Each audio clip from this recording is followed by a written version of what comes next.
नमस्कार साथियों, आपका स्वागत है DN mighty classes YouTube channel पे। मैं मिथिलेश विश्वकर्मा आज आपको पढ़ाने वाला हूँ क्लास 10th का रासायनिक अभिक्रियाएं एवं समीकरण, जो कि साइंस का पहला चैप्टर है।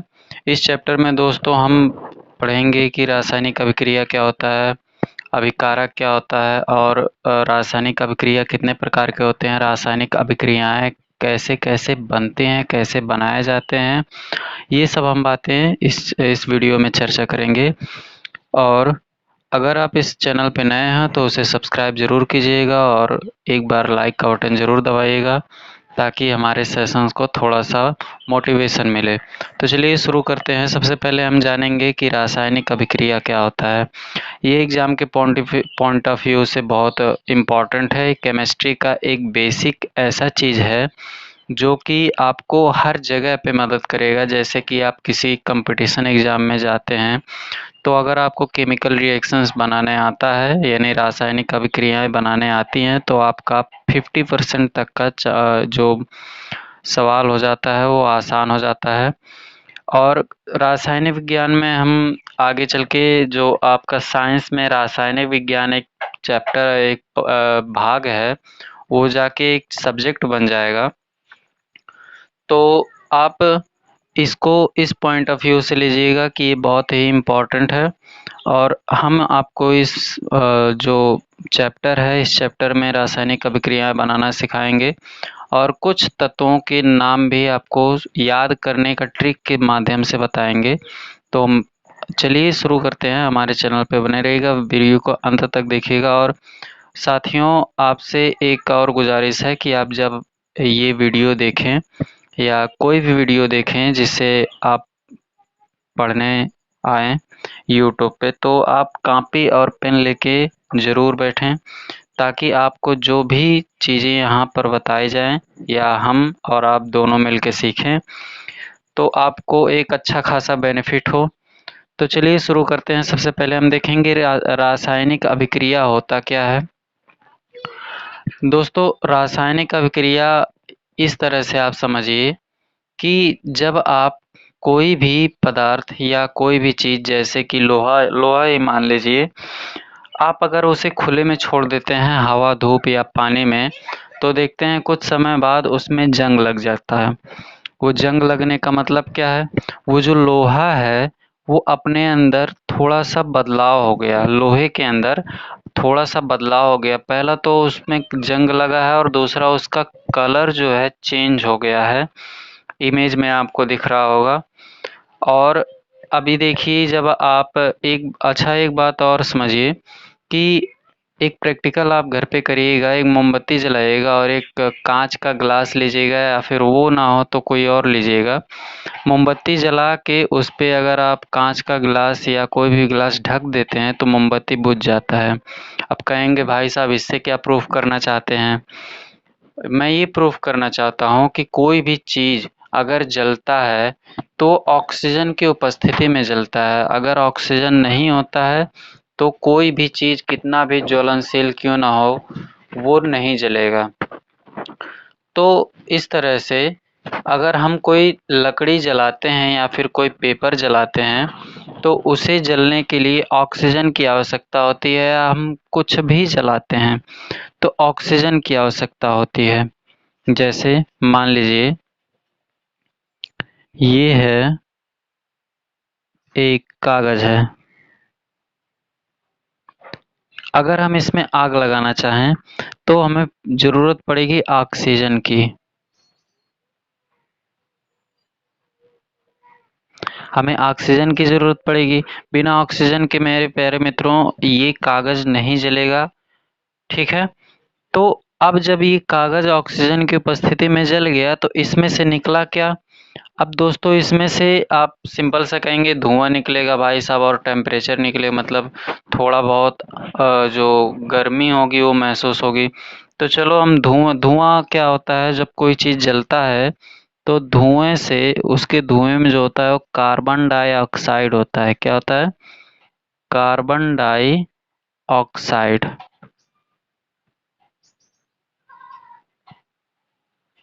दोस्तों मेरे प्यारे मित्रों, देखिए यहाँ पर क्या था, ये कागज था, ऑक्सीजन था, ये दोनों मिले क्या बन गया, कार्बन डाइऑक्साइड।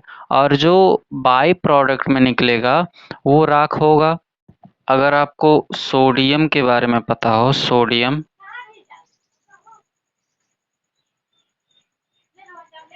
सोडियम वो जो नमक में होता है, नमक जो होता है जनरली वो सोडियम और क्लोरीन से मिलकर के बना होता है।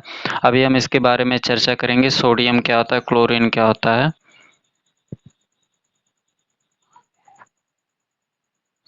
ये दोनों जब मिल जाते हैं तो सोडियम क्लोराइड बनाते हैं। इसका मैं सिंबल लिख देता हूँ। Na फॉर होता है सोडियम, Cl फॉर होता है क्लोरीन।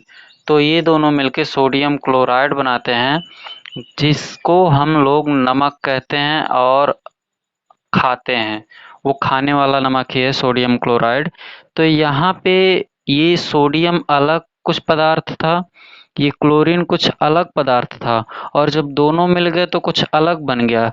इसी तरह से कागज कुछ अलग था, ऑक्सीजन कुछ अलग था। अब देखिए, कागज पे हम लिखते हैं, ऑक्सीजन हम अपने अंदर सांस के रूप में लेते हैं, कार्बन डाइऑक्साइड हम बाहर छोड़ते हैं। तो कागज और ऑक्सीजन को जब हम जला दिए तो क्या बन गया, कार्बन डाई ऑक्साइड, और कुछ राख निकल गया।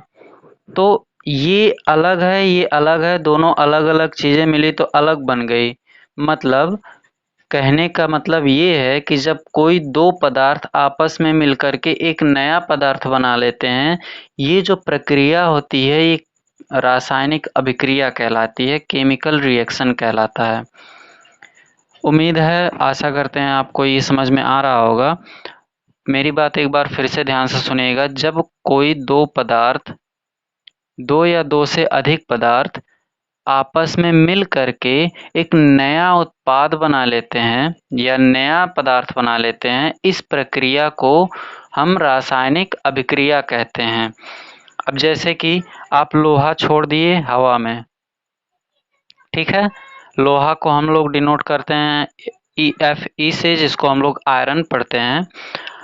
अब हवा में छोड़ दिए तो वहाँ पे क्या रहेगा, ऑक्सीजन रहेगा, सॉरी माफ कीजिएगा, ऑक्सीजन रहेगा। ऑक्सीजन को किससे डिनोट करते हैं, O2 से।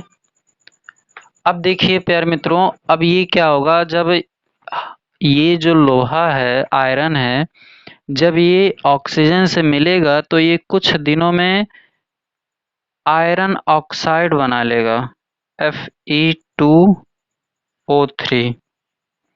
अभी Fe2O3 कैसे हो गया, इसके बारे में हम अगले वीडियो में, नेक्स्ट वीडियो में चर्चा करेंगे।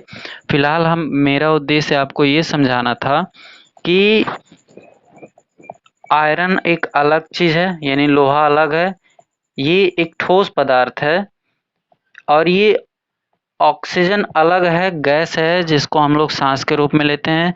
दोनों मिला तो भाई साहब ये बन गया फेरस ऑक्साइड, या इसको आयरन ऑक्साइड बोलेंगे, जिसको हम लोग जंग भी कहते हैं। वो अब आम बोलचाल की भाषा में उसको मूर्छा कहते हैं। जब कोई पदार्थ पे या कोई लोहे पे जंग लग जाता है तो उसको कहते हैं मूर्छा गया है।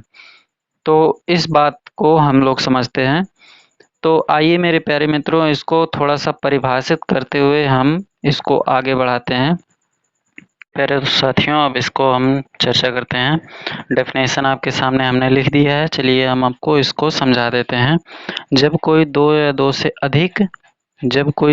दो से अधिक पदार्थ अथवा विकारक आपस में मिल करके नया अपने रासायनिक गुणों में परिवर्तन कर लेते हैं और नया उत्पाद बना लेते हैं, तो इस प्रक्रिया को रासायनिक अभिक्रिया कहते हैं। एक बार फिर से समझिएगा कि जैसे कि आप ले लिए हाइड्रोजन, और फिर आपने ले लिया क्लोरीन, ये दोनों मिलकर के, ये हाइड्रोजन की प्रवृत्ति है जलना। अगर दो हाइड्रोजन के दो अणु मिल जाएं, इस तरह से हाइड्रोजन और हाइड्रोजन, तो इसे H2 लिखते हैं, ऐसे लिखते हैं। इसकी प्रवृत्ति होता है जलना। मतलब ये बहुत बहुत ज़्यादा ज्वलनशील होते हैं। अगर ये थोड़ी सी गर्मी भी पा जाएँ तो जलने लगते हैं, या फिर आपस में जो इनके अणुएँ हैं, ये अगर आपस में रगड़ लें तब भी इनमें आग लग जाती है। और ये क्लोरीन जो है, ये अलग प्रवृत्ति रखता है, इसका एक अलग गुण होता है, लेकिन जब ये दोनों मिलते हैं तो ये एसिड बन जाता है। इसका गुण अलग था, इसका गुण अलग था, और ये दोनों से मिलने के बाद जो बन गया, इसका गुण अलग हो गया। जब कोई दो या दो से अधिक जब कोई दो या दो से अधिक पदार्थ अथवा अभिकारक। अब आप कहोगे भाई साहब ये अभिकारक क्या वस्तु है? अभिकारक का नाम या आप में से कुछ लोगों ने सुना होगा या फिर कुछ लोग पहली बार सुन रहे होंगे। तो साथियों, आपको मैं ये बता दूं कि ये जो इधर होते हैं बाएं साइड में, ये अभिकारक होते हैं। यहाँ पर अभिकारक कितने हैं? एक, दो, मतलब दो अभिकारक हैं मिलकर के एक उत्पाद बना रहे हैं। जो बाएं दाएं साइड वाला होता है उसको उत्पाद कहते हैं। मेरे प्यारे साथियों, जब दो चीजें मिलती हैं, जैसे कि अभी हमने यहाँ पर लकड़ी का एग्जाम्पल दिया था, जैसे कि लकड़ी प्लस ऑक्सीजन, ये दोनों मिले तो क्या बना मेरे प्यारे साथियों? ये दोनों मिल गया कार्बन डाइऑक्साइड। कार्बन डाइऑक्साइड को हम CO2 से डिनोट कर रहे हैं। और राख प्लस राख बनेगा, राख। तब ये जो लकड़ी हुआ और ऑक्सीजन हुआ, इसके दो उत्पाद, दो अभिकारक हो गए।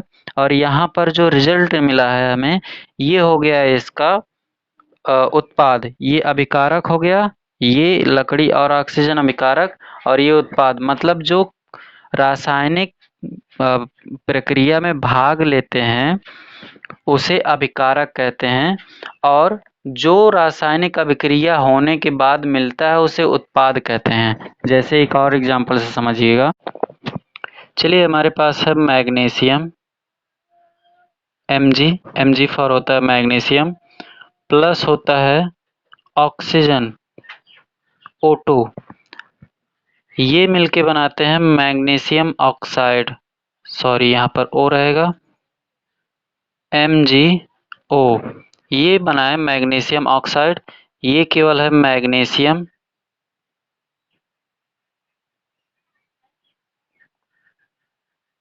और ये है आपका ऑक्सीजन। दोनों मिले तो क्या बना? Magnesium oxide.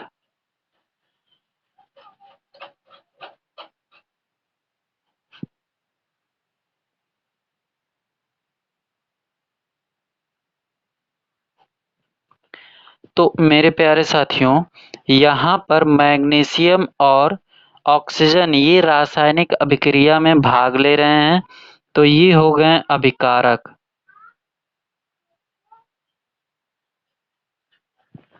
जो कि दो अभिकारक हैं, और ये हो गए उत्पाद, जो कि ये अभिक्रिया का प्रोसेस है। अभिक्रिया के प्रोसेस के बाद जो मिल रहा है उसे उत्पाद बोलेंगे हम लोग। तो यहाँ पर दो अभिकारक मिलकर के एक उत्पाद बना रहे हैं। मैग्नीशियम का जो गुण है वो अलग है, ऑक्सीजन का जो गुण है वो अलग है। ये मैग्नीशियम ऑक्साइड जो उत्पाद बना उसका गुण अलग है। तो आशा करते हैं आपको रासायनिक अभिक्रिया के बारे में समझ में आ गई होगी।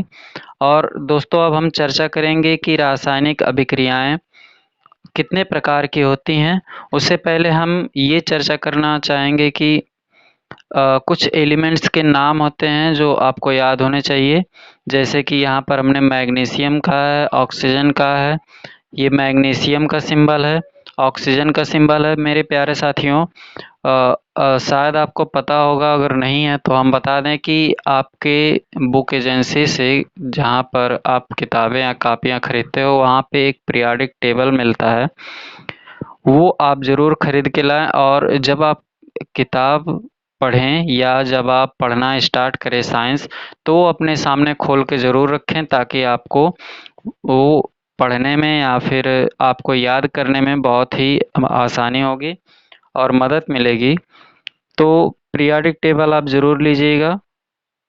चलिए हम कुछ चीज़ें आपको लिख के दे देते हैं, आपके लिए ये होमवर्क में रहेगा जो कि आपको घर से रिमेम्बर करके आना है ताकि अगला जो सेशन हो वो बहुत ही मज़ेदार।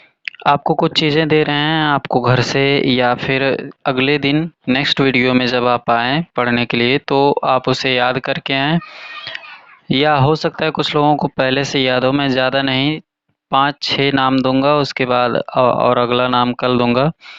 ये जो मैं लिख रहा हूँ ये एच फॉर होता है हाइड्रोजन।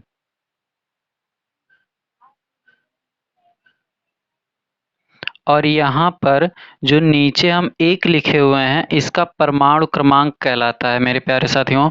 नीचे अगर किसी तत्व के नीचे, ये पूरा एक तत्व है, ये तत्व के नीचे जो नंबर लिखा जाता है नीचे वो परमाणु क्रमांक होता है। तो इसका परमाणु क्रमांक कितना है? 1 है। उसके उसी तरह से हीलियम, इसको हीलियम बोलेंगे, जिसका परमाणु क्रमांक कितना है? 2 है। लिथियम, इसका परमाणु क्रमांक 3 है। मेरे प्यारे साथियों, अगर ये आप याद कर लेते हैं तो निश्चित ही अगला सेशन आपके लिए बहुत ही आसान हो जाएगा। उसके बाद आता है बेरिलियम,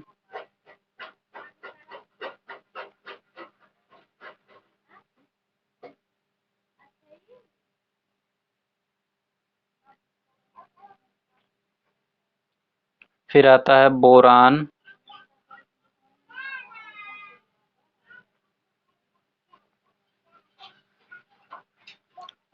कार्बन,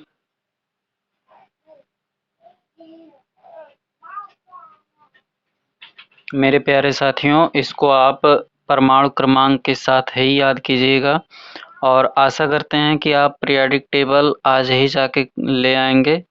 उससे अगर आप याद करते हैं तो आपके लिए एक और बेनिफिट होगा कि आप परमाणु भार उसमें याद कर पाएंगे और आपके लिए जो केमिकल रिएक्शन पढ़ने की प्रक्रिया है वो काफ़ी आसान हो जाएगी। उसके बाद आता है नाइट्रोजन,